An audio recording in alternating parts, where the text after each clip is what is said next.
میں آپ کو حضور کا دیا ہوا ایک نسخہ دینے جا رہا ہوں۔ میں آپ سے کوئی قسم نہیں لیتا، ہاتھ نہیں اٹھواتا، لیکن میں آپ سے گزارش کرتا ہوں کہ آپ یہ عزم کریں کہ حضور کی جانب سے جو پھول ملیں گے جھولی میں ڈال لیں گے اور اس پہ عمل کریں گے۔ تو عمل کر کے دیکھیں، اگر شفا نہ ہوئی میرا گریبان پکڑ لینا، کیونکہ حضور جو فرماتے ہیں سچ فرماتے۔ اور یہ حدیث جو میں آپ کو سنانے لگا ہوں، یہ لاکھوں فرامین رسول کا خلاصہ ہے۔ میرے حضور نے ارشاد فرمایا، من حسن اسلام المرء ترکہ ما لا یعنی ہے۔ کسی شخص کے اسلام کا حسن یہ ہے کہ وہ ہر بے مقصد کام کو ترک کر دے، تو پھر اسلام کا حسن اسے نصیب ہوگا۔ ایک تو اس کی جو ہے وہ تشریح علماء کے طرز پہ ہے نا، لیکن آج میں اس حدیث کی کسی علمی بحث میں آپ کو نہیں ڈالنا چاہتا۔ اس کی عملی بحث میں ہم سب پڑھتے ہیں۔ جب یہاں سے جائیں گے آپ اپنے گھر پہنچیں گے تو یہ کام آپ نے کرنا ہے، اور مجھے امید ہے کہ میں نے جس طرح آپ سے عرض کی ہے میری عرض آپ ڈالیں گے نہیں، اور پھر جب شفا ہوگی تو مجھے دعائیں دیں گے۔ تو آج شام کو کاغذ لے کے بیٹھ جائیں اور سویر سے لے کر اس وقت تک اپنے معمولات لکھیں کہ میں نے سویر سے لے کر اس وقت تک کیا کیا کیا ہے، کتنی مرتبہ کھانا کھایا ہے، پانی پیا ہے، کس سے بات کی ہے، کتنا سویا ہوں، کہاں گیا ہوں، کہاں اٹھا ہوں، کہاں بیٹھا ہوں۔ کسی نے جو ہے وہ کوئی چائے والے کھوکے میں پونا گھنٹہ گزارا ہوگا، چائے پینے گیا وہاں جوں بیٹھا اور سیاسی باتیں چڑھ گئیں۔ کسی نے سوشل میڈیا پہ کچھ وقت گزارا ہوگا، وہ بھی لکھے کہ میں نے آج یہ سوشل میڈیا پہ دیکھا۔ تو آج کی ساری فہرست 24 گھنٹے کی نہیں، صبح سے لے کے سونے کے وقت تک 12-14 گھنٹے کی فہرست بنائیں، اور پھر اس کے اوپر نشانی لگائیں اس میں بے مقصد چیزیں کیا تھیں جو مجھے نہیں کرنی چاہیے تھی، جن سے مجھے نہ دین کا فائدہ ہوا، نہ دنیا کا فائدہ ہوا، نہ میرے جسم کو کوئی تقویت ملی، نہ روح کو طاقت ملی، نہ وہ میرے اخلاق کے سدھارنے کا سبب تھی۔ یہ کام میں نے کیوں کیا؟ پونا گھنٹہ یہاں کیوں بیٹھا رہا؟ یہ چیز میں نے کیوں دیکھی؟ یہ کام میں نے کیوں دیکھا؟ فلاں کو گھور کے کیوں دیکھا؟ فلاں کے بارے غلط کیوں سوچا؟ تو آج کی فہرست میں دیکھیں 6 چیزیں، 5 چیزیں، 4 چیزیں، 2 چیزیں، 10 چیزیں، آپ دیکھیں کہ اس میں لا یعنی ہے، جس میں کوئی فائدہ نہیں تھا، تو آپ ان کو نشان لگا دیں اور یہ عزم کریں کہ کل یہ نہیں کروں گا۔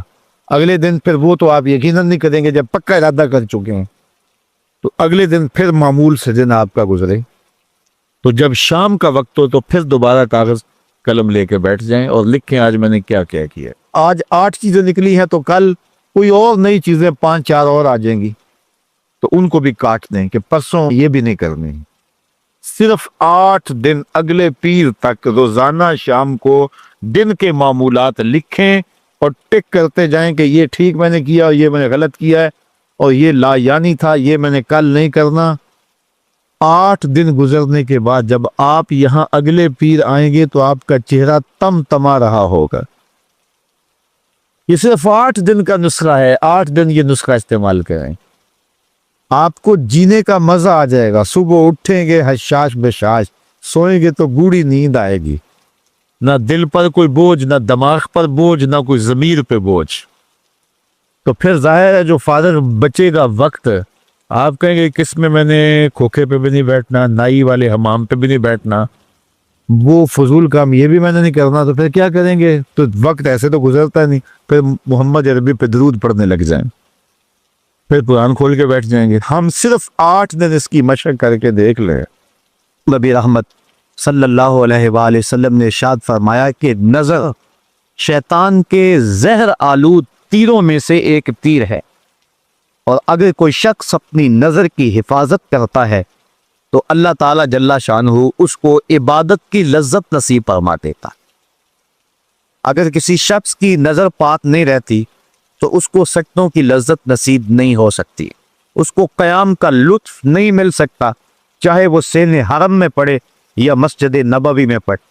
اور جو شخص اپنی نظر کی حفاظت کر دیتا ہے اور اپنی نظر کو ناپاکی سے اور اپنی نظر کو بدی سے محفوظ رکھتا ہے، جب وہ سجدہ کرے گا تو سجدے کی لذت ملے گی، جب رکوع کرے گا تو رکوع کا لطف نصیب ہوگا، جب قیام کرے گا تو قیام کا مزہ نصیب ہوگا۔ عبادت اور ایمان کی ایک لذت ہوتی ہے جو ایک مومن کو نصیب ہوتی ہے، تو جو شخص اپنی نظر کی حفاظت کرے اللہ تعالیٰ اس کو عبادت کا سرور اور عبادت کی لذت نصیب فرما دیتا ہے۔ تو اہل ایمان کو اس بات کا حکم دیا گیا، بلکہ حضور نے اپنے عمل سے صحابہ کے سامنے اس کی مثال پیش کی۔ حجۃ الوداع کے موقع پہ آقا کریم علیہ السلام کے ردیف تھے حضرت فضل بن عباس رضی اللہ تعالیٰ عنہ، حضرت عبداللہ ابن عباس رضی اللہ تعالیٰ عنہ کے بھائی اور حضور کے چچا زاد بھائی، حضرت عباس بن عبد المطلب رضی اللہ تعالیٰ عنہما کے فرزند ارجمند، اور یہ تھے بڑے خوبصورت۔ حضور علیہ السلام کے ساتھ سواری کے اوپر تشریف فرما تھے، تو ایک قبیلے کی ایک خوبصورت عورت حضور سے مسئلہ پوچھنے کے لیے آگے بڑھی، تو حضرت فضل بن عباس کی نظر پڑ گئی، بلکہ ان کے چہرے پر نظر جم گئی۔ تو آقا کریم علیہ السلام اسی عالم کے اندر پیچھے پلٹ کے دیکھا اور اپنے ہاتھ سے حضرت فضل بن عباس کی تھوڑی کو پکڑا اور پکڑ کے دوسری سمت کر دیا، اور لوگوں کے سامنے اس مثال کو رکھا کہ کوئی جتنا مرضی متقی اور معتبر کیوں نہ ہو، وہ نظر کی حفاظت کرے۔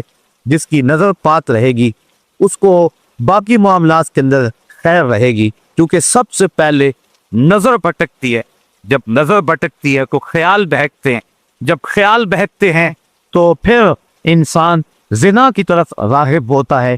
اس لیے اسلام نے دوائی زنا سے ہی روک دیا، اس لیے کہا سب سے پہلے تم اپنی نظر کی حفاظت کا۔ بلکہ حضور علیہ السلام نے ارشاد فرمایا کہ نظر زنا کرتی ہے، فزن العین النظر وزن اللسان المنطق والنفس تمنا وتشتہی والفرج یصدق ذلک کلہ ویکذب۔ فرمایا کہ انسان کی نظر کا زنا یہ ہے، آنکھ کا زنا یہ ہے کہ آدمی دیکھے کسی کو، اور فرمایا زبان کا زنا یہ ہے کہ بات کرے، پھر نفس جو ہے اس کی تمنا کرتا ہے اور اس کی آرزو کرتا ہے، پھر انسان کی شرمگاہ یا اس کی تصدیق کر دیتی ہے تمام کی تمام، اور یا پھر ان تمام کی وہ نفی کر دیتی ہے۔ دو صورتوں میں ایک صورت ضرور ہوتی ہے، اس لیے اپنی نظر کی حفاظت کرے اور اپنی آواز سے بھی حفاظت کرے۔ آج کل موبائل کے ذریعے سے مختلف پیکج آئے ہیں اور گفتگو کا زنا اور نظر کا زنا پورے عروج پہ ہے۔ جب کسی قوم کے اندر یہ بدی پھیلتی ہے تو اللہ اس قوم سے برکت کو اٹھا لیتا ہے۔ آج ہمارے میں برکت نہیں ہے، دولت کی کثرت کے باوجود بھی ہر بندہ شاکی ہے۔ جب تک ہماری نظر طاہر اور پاک نہیں ہوتی ہے، ہمارے من کے اندر اجالے اور روشنیاں پیدا نہیں ہو سکتی ہیں۔ اللہ تعالیٰ نے اہل ایمان کو یہ حکم دیا، اے محبوب آپ ارشاد کر دیں اہل ایمان کو یغضوا من ابصارہم، کہ وہ اپنی نظر کی حفاظت کر۔ اگر انسان کی نظر پڑ جاتی ہے تو اس کے لیے حکم ہے النظرۃ الاولی والثانیۃ علیک، فرمایا پہلی نظر تجھے معاف ہے کیونکہ اس میں تیرا قصد نہیں ہے۔ اگر اسی نظر کے تسلسل کو برقرار رکھتا ہے یا دوسری مرتبہ دیکھتا ہے تو فرمایا وہ تیرے اوپر وبال ہو۔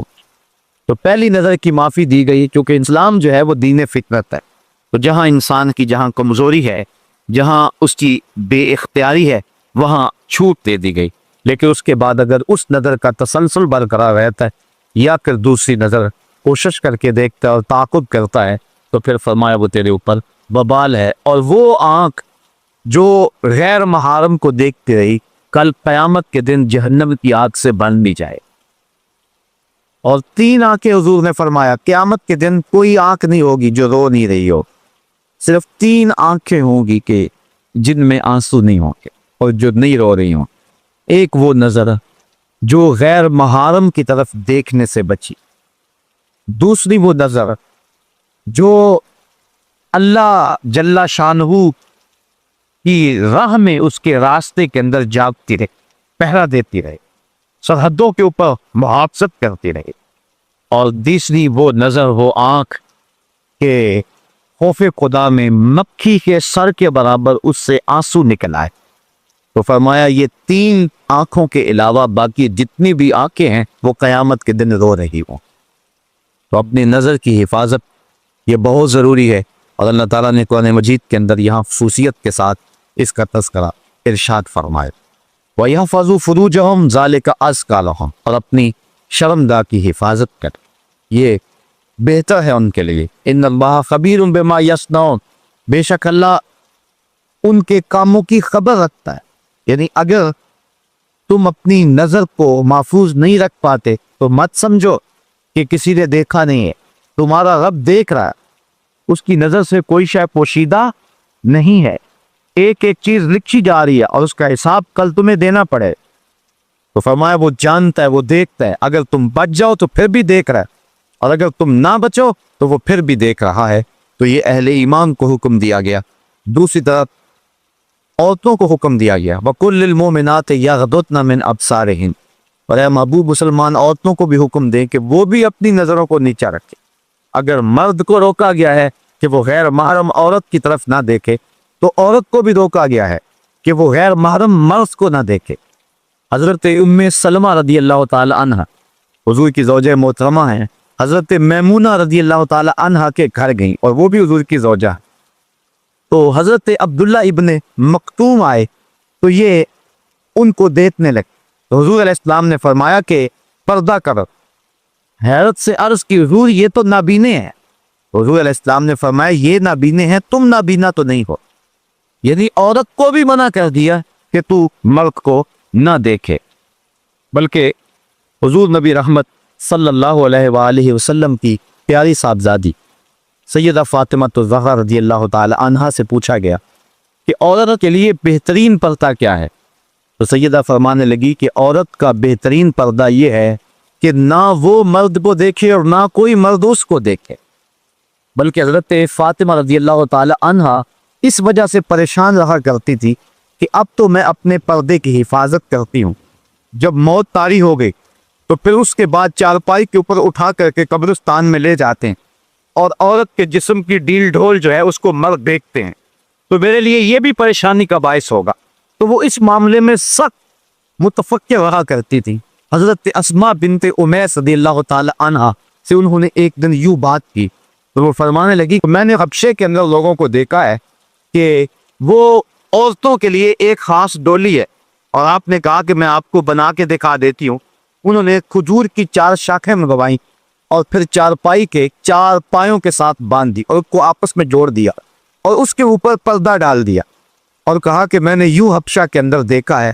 تو حضرت فاطمہ الزہرا اتنا خوش ہوئیں اس بات پر کہ یہ ایک اچھا طریقہ مل گیا ہے، اور اس طرح عورت مرنے کے بعد بھی اپنے پردے کی اور اپنی آبرو کی اس طرح سے حفاظت کر سکتی ہے۔ تو یعنی اس انداز کے ساتھ اور اس صورت کے اندر جو ہے وہ ہمیں سب کو درس دیا گیا۔ اور سیدہ فاطمہ الزہرا تو وہ ہیں کہ سورج نے بھی کبھی ان کے بال نہیں دیکھ، بلکہ قیامت کا دن ہوگا اور جب سیدہ فاطمہ الزہرا رضی اللہ تعالی عنہا 70,000 غوروں کے جلوہ میں میدان حشر سے گزریں گی، تو ایک دب آواز آئے گی، یا معشر الجمع غضوا ابصارکم، اے اہل معاشر اپنی نگاہوں کو نیچا کر لو، اس لیے کہ محمد صلی اللہ علیہ وآلہ وسلم کی بیٹی فاطمہ کا گزر ہو رہا ہے۔ تو اہل معاشر کو نظریں جھکانے کا کہا جائے گا، جو پھر انہوں نے زندگی میں اپنے پردے کی اپنی جان سے زیادہ حفاظت کی، اور اللہ تعالیٰ جل شانہ ان کو قیامت کے دن بھی اس انداز کے ساتھ اعزاز و تکریم عطا فرمائے گا۔ حج کے موقع پر ایک آزمائش ہے، احرام کی شرط ہے کہ عورت اپنے چہرے کو نہ چھپائے، یعنی اپنے چہرے کو ننگا رکھے۔ کیوں؟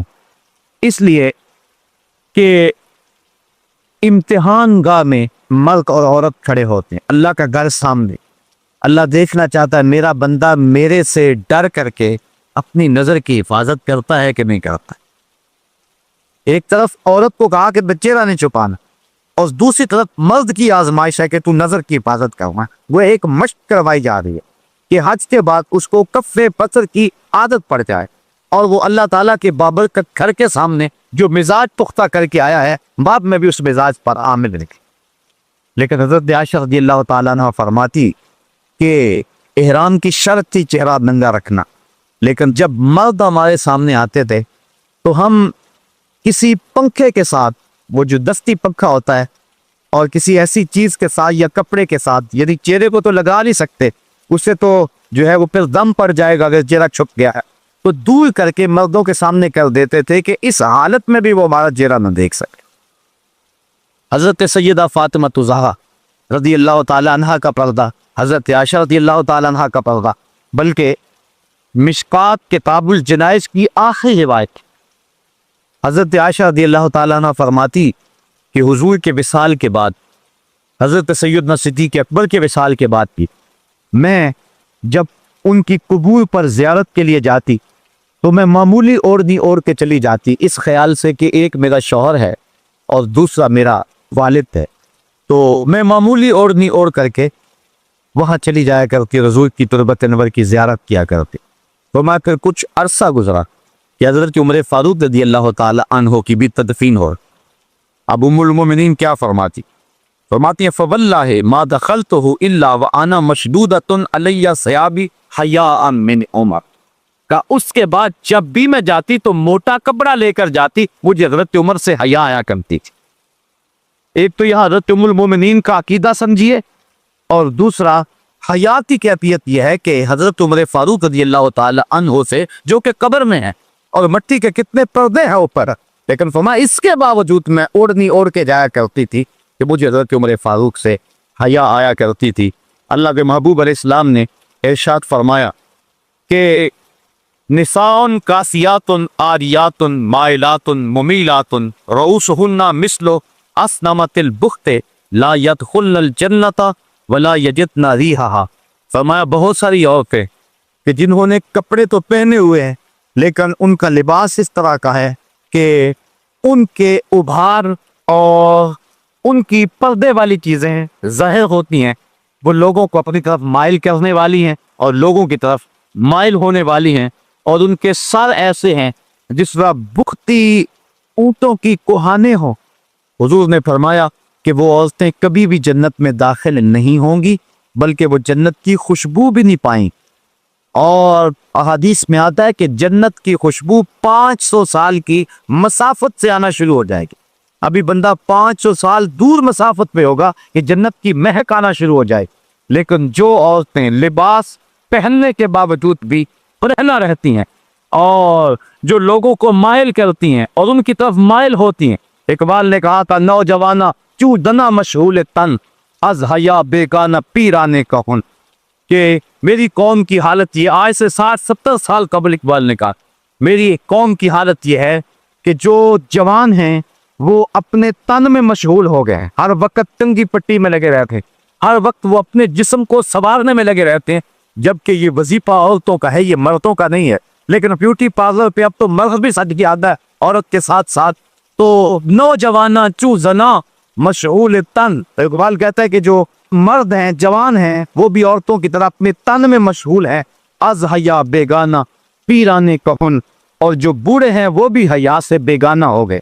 ایک روایت کے لفظ ہیں، حضور نے ارشاد فرمایا کہ تم میں سے بہتر جوان وہ ہیں جو بوڑھوں کی پیروی کریں، اور بدترین بوڑھے وہ ہیں جو جوانوں کی پیروی کریں. جوانوں کو بوڑھوں کے نقوش قدم پہ چلنا چاہیے، لیکن بوڑھوں کو جوانوں کے نقوش قدم پہ نہیں چلنا چاہیے، بلکہ ان کو اپنے بڑھاپے کا حیا ہونا چاہیے. اگر بوڑھا بھی ہو گیا اور نظر کے اندر حیا پیدا نہ ہوا، قبر میں ٹانگیں چلی گئی لیکن نظر پھر بھی بدکاری کرتی ہے، تو اس سے جو ہے وہ بدبختی اور زیادہ کیا ہو سکتی ہے. میاں صاحب نے شاید ایسے لوگوں کے بارے میں کہا تھا ہڈیاں کمبن گوڈے کھڑکنتے اڑ گیا لک تیرا، اجے بھی بدیوں باز نہ آئیں جیو مرد تلیرا. تو اقبال کہتا ہے نوجوانہ تو زنا مشغول تن از حیا بیگانہ پیرانے کہون دخترانے او بچشمے خود اسیر شوخ چشمو شوخ بینو خردہ گیر ساختہ پرداختہ دل باختہ ابرو مثل